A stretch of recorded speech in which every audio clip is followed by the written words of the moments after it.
खैरा के एकमात्र computer coaching संस्थान एनआईटी कंप्यूटर सेंटर में मौजूद हमारे साथ विकास सर हैं। इस कोचिंग संस्थान के डायरेक्टर हैं, टीचर हैं विकास सर। बेल्ट्रॉन का रिजल्ट आया है और बेल्ट्रॉन के रिजल्ट में कई सारे स्टूडेंट सवाल भी खड़ा कर रहे हैं कि रिजल्ट अच्छा नहीं दिए हैं क्योंकि टाइपिंग में कहीं ना कहीं घोटाला किया है।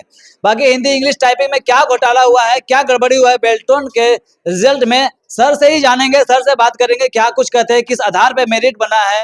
ये जो रिजल्ट आया है बेल्ट्रॉन में, काफी सारे स्टूडेंट सवाल खड़ा कर रहे हैं कि गड़बड़ी किया गया है थी में इंग्लिश टाइपिंग में, हिंदी टाइपिंग में, तो क्या है पूरा मामला, पूरा दर्शकों को बताइए सच्चाई क्या है। देखिए मनोज जी, जहाँ तक टाइपिंग का मामला है तो जितने भी कैंडिडेट, लगभग 4 लाख कैंडिडेट बेल्ट्रॉन में पार्टिसिपेट किए थे, तो उन सभी का टाइपिंग स्पीड घटा है। ऐसा नहीं कि पार्टिकुलर किसी का टाइपिंग स्पीड घटा दिया गया है। अब है क्या कि कोई भी संस्था या एजेंसी बहाली निकालती है तो सारा नॉर्म्स जो है उसके अंडर होता है। कभी भी वो वैकेंसी को वापस भी ले सकता है या मेरिट किस आधार पे बना रहा है वो कहना मुश्किल थोड़ा सा होता है। ठीक है, टाइपिंग स्पीड सबका घटा है, किसी व्यक्ति विशेष का नहीं घटाया गया है।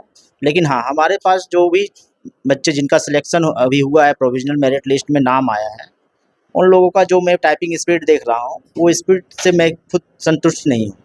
क्योंकि हमारे पास प्रैक्टिस जब करते थे तो उन लोगों का 48 हिंदी में 48 से 50 तक था, इंग्लिश में 50-55 भी मारने वाले थे, लेकिन उन लोगों का 28, 30, 32, 34 इस तरह पे आके मेरिट में रुक गया। बेल्ट्रॉन कितना टाइपिंग मांगा था? बेल्ट्रॉन हिंदी में मांगा था 25 वर्ड पर मिनट और हिंदी में 30 वर्ड पर मिनट मांगा था, इंग्लिश में। तो क्या कहेंगे सर, आपके पास से भी कोई स्टूडेंट ऐसा है जिनका की टाइपिंग यहाँ बहुत अच्छा था, बहुत अच्छा वहाँ टाइपिंग मारे थे, लेकिन उनका घटा दिया गया है, उनका मनोबल गिर गया है? हाँ, काफ़ी ऐसे बच्चे हैं जिनका सिलेक्शन नहीं हो पाया है। अच्छा खासा टाइपिंग स्पीड था, उनका सिलेक्शन नहीं हो पाया है। अब इसका क्या अंदरूनी मैटर है, टाइपिंग में कुछ ना कुछ तो धांधली हुआ है। अच्छा है ना। बाकी जहाँ तक पैसों को लेकर बात थी, वो ऐसा कोई मामला मुझे दिखता नहीं है कि बेल्ट्रॉन पैसा लेके। लगातार धांधली वाला मामला आते रहता है सर, क्या लगता है इस बार फिर धांधली हुआ है? पैसे पे कुछ लोग सीट को खरीद लिए हैं, उसको सिलेक्शन देने के लिए इधर वाले को छाटा है। देखिए, कोई भी वैकेंसी हो 100% सीट बिकता नहीं है ना। इस चीज़ से नकार भी नहीं सकते कि बिकता है, क्योंकि 10% सीट ऐसे होते हैं जो कि हमारे यहाँ अफसरशाही का काफ़ी ज़्यादा है, तो उसमें 10% सीट को हम लोग ना मान के चलते हैं। बाकी 90% ऐसा सीट है जो कि प्योर रहता है, कंफर्म रहता है कि स्टूडेंट अपने बलबूते निकालें। हाँ हाँ, उसमें कोई दाग नहीं। अच्छा, किस आधार पे मेरिट लिस्ट को बनाया गया है, कैसे स्टूडेंट को सिलेक्शन किया गया? देखिए, जब बेल्ट्रॉन विज्ञापन निकाली थी उसी टाइम उसने स्पष्ट कर दिया था कि बेल्ट्रॉन जो मेरिट बनाएगी वो हिंदी टाइपिंग के आधार पर बनाएगी, क्योंकि जो सीबीटी एग्ज़ाम था वो एक फॉर्मेलिटी है। उसमें फीमेल के लिए 27 नंबर लाना अनिवार्य था आउट ऑफ 60 में, और मेल के लिए जो था वो 30 नंबर था, तो वो सिर्फ क्वालिफाइंग के लिए था।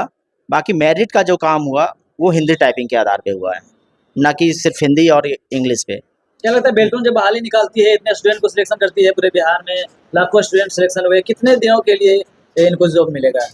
देखिए, पिछला जो बेल्ट्रॉन का रिकॉर्ड देखा जाए 2014 से 19, 5 सालों का सेशन चला था उसका। जो 14 में क्वालिफाई किए थे उनको उन 5 सालों के अंदर में ज्वाइनिंग मिला। एक साथ सारे बच्चों को ज्वाइनिंग नहीं करवाया जाता है।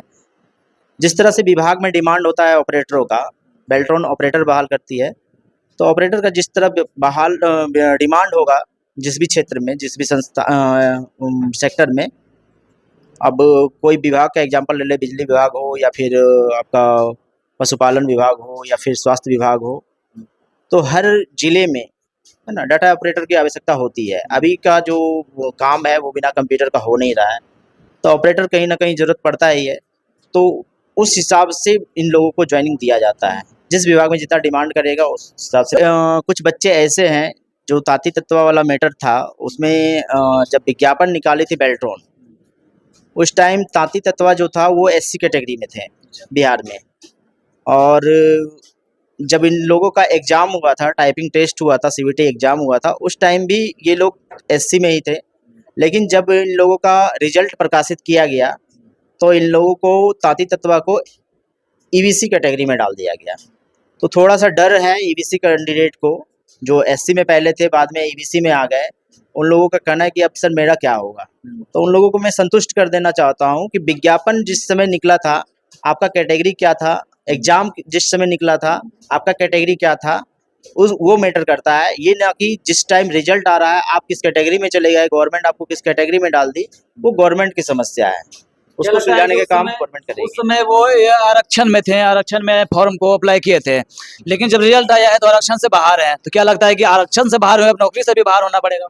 नहीं नहीं, नौकरी से कैसे बाहर होंगे? यदि उनको बाहर करना ही था तो एग्जामिनेशन से पहले वो कैटेगरी चेंज करवा लेते, लेकिन एग्जामिनेशन हो गया है, अब रिजल्ट में प्रोविजनल मेरिट लिस्ट भी दे दिया गया है, तो बाहर करने का कोई गुंजाइश नहीं है। तो क्या कुछ करना चाहेंगे उन स्टूडेंट को, कितना संतुष्ट करना चाहेंगे जो अभी रिजल्ट लाए हैं? डिपार्टमेंट को क्या कहना चाहेंगे? देखिए, डिपार्टमेंट अपनी ईमानदारी से काम किया है।